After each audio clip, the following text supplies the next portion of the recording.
This time of year is a favorite for a lot of people. If you're watching this in the fall, that is. For me, this season is the one that marks my official move from a rural area to the city that I still live in currently. It also marks the first time in my life that I felt comfortable being myself without any need for hiding from my family, coworkers, or just general people around town.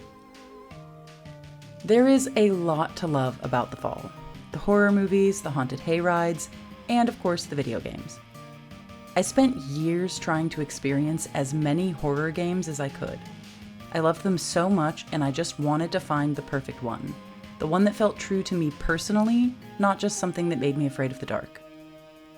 It will be no surprise to regular viewers that I found this experience with Night in the Woods. That would be the reason for the footage playing on the screen, by the way. For me, it brought up all those feelings of living in a rural town where the idea of living just anywhere else was preferable to where I was. Somewhere I didn't have to cloak myself in heteronormativity to get by. Where someone at the grocery store might see me and my friend hugging and call her mother to say their daughter was acting gay with that girl. I wasn't completely alone where I grew up. I had a friend group, of course, a lot of people that I later found out were living just like I was, in hiding, not sure who it was safe to come out to. Maybe not even sure of their own identity yet because there was such a lack of other queer folks in town to show us it was an okay and normal way to be. In Possum Springs, I saw my hometown. Ours was more tractors and cows than minecarts and pickaxes, but same vibe. In May and her friends, I recognized life experiences of myself and people that I loved dearly. These young adults, these outsiders in their own home, taking life one day at a time. The main cast is largely some flavor of alphabet soup, and it's pretty easy for me to slot myself into their experience. Anybody living in a rural area might be forgiven for believing the myth that there just weren't that many queer people living around them. We always move to cities or go off to college and never come back. I call it a myth because it's just not true, but it's not surprising people think that way. Some people, bigots, actively reinforce the myth to try and create it in reality, being openly hostile to a community to try and shame it out of existence. And some people just don't think much about the gender identity or sexuality of their neighbors unless they see something they consider non-conforming in some way, and then maybe they start to wonder. Where you live and where you grow up have, for better or worse, a pretty big impact on who you are as an adult. I feel like that's a relatively uncontroversial and also uninteresting statement. What interests me is how people who are considered outsiders by default wind up where they do later in life. What makes people feel like they need to leave their homes for somewhere else? Or for that matter, what makes someone who is queer and living in a rural area want to be there? What can people do to find a sense of community in spaces where they are othered by virtue of being who they are? The time I spent with my recent series on Night in the Woods got me reaching out to a lot of the queer people I know from my hometown, some of whom still do live there. I also reached out to friends from similar backgrounds who now live in a city like me to ask them about their experience. I've shared a lot of my own personal experiences on this channel before, but for this video, I wanted to try something different. My story is just one story from one single place. The rest of this video will be a kind of summary of the responses I got from the very generous and cool people who shared their experiences with me. For the safety and anonymity of the people I reached out to, I won't be using any of their names and will be using they, them for each person. This is not to misgender or invalidate any of the trans-identifying individuals, just to protect their anonymity as much as possible. Of the people I spoke to who live away from their hometowns, most of them are firmly rooted in more urban areas and have no desire to return home for longer than a few days to visit family. Some of them aren't even willing to do that because who they are was firmly rejected by the people who should love them unconditionally. When asking why they left, the number one reason I got was one of safety and security. The ability to live a life where they wouldn't be dead-named while stopping at the grocery store trying to buy toilet paper, where they wouldn't be quite so glaringly out of place holding hands with their same-sex partner in the park. Visits to their hometown are a constant reminder of family who have declared them dead rather than accept who they are, and even some whose family tried conversion therapy or other means to try and fix them. Close friends who act like they no longer exist, a parent who openly hates them and spent their childhood trying to make them hate themselves. Rebuking them for any show of nonconformity so harshly and angrily that it shut them firmly in the closet until their early to mid-20s or later. You could run into your worst bully who made your life hell for years before you managed to get away. One friend grew up as a member of one of those fairly dangerous culty churches. Their family was exactly like you might expect when they came out. They are one of the people that I talked to who had also played Night in the Woods, and was the first person I talked to about this video idea. The game had given them a similar experience playing it to the one I had. They saw this little asshole cat and her friends the same way I did, identified with them deeply, and was moved by their desires and emotional growth. Cities offer something rural areas can't: safety through anonymity. They're concentrated masses of people in general, so they are going to have a variety of various marginalized identities living in them. There are large, thriving communities of queer people in cities. There are LGBT life centers and hopefully clinics where you can get gender-affirming care.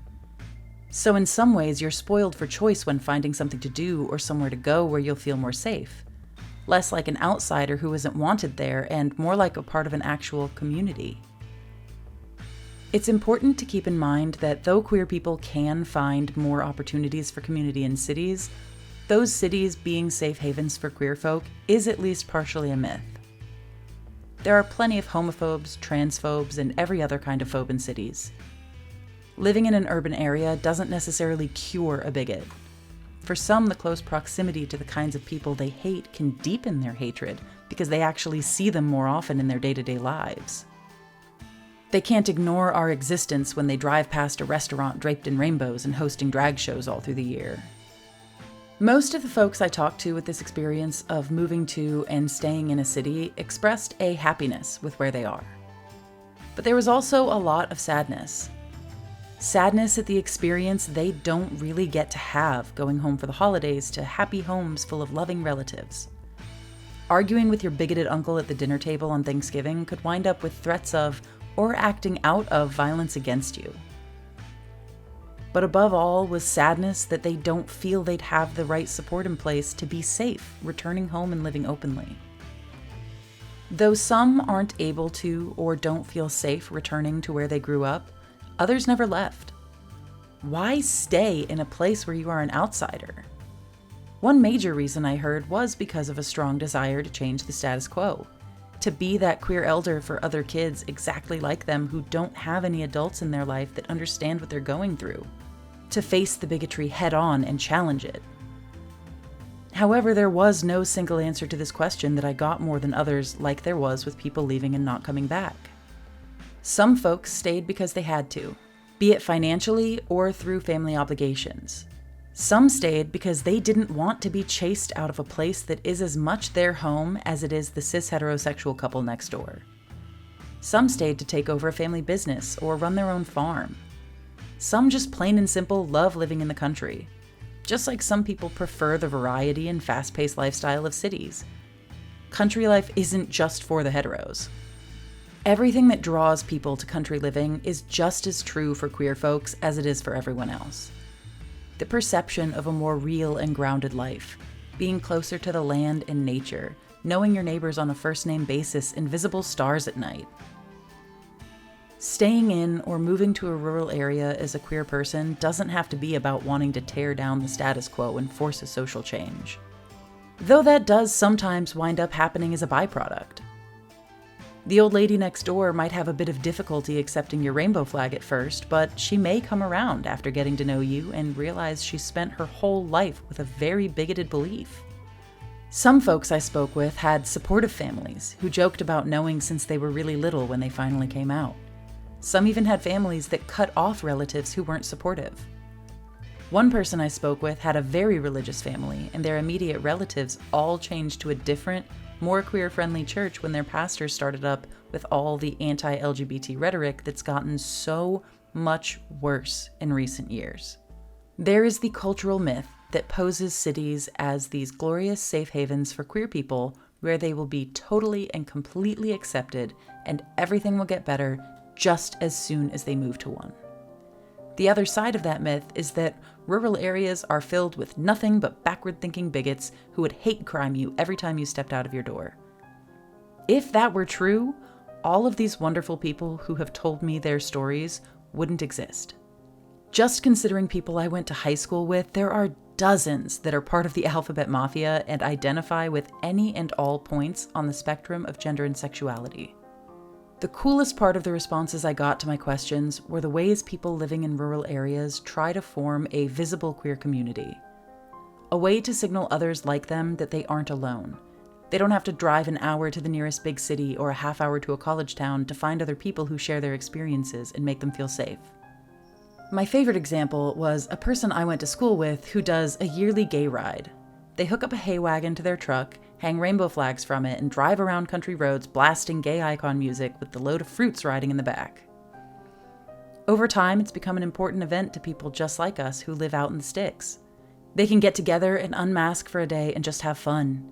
There are probably people who don't like this event happening around there every year, but their opinion doesn't really matter.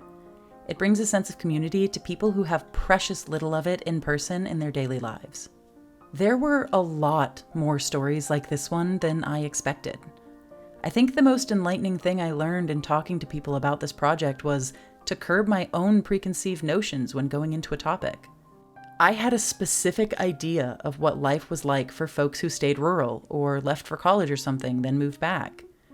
I assumed a lot of things and was taken aback and left in awe of the stories shared with me. I hope learning about some of them has helped you with your own perspective in some way. Thank you everyone for being so patient waiting for this video.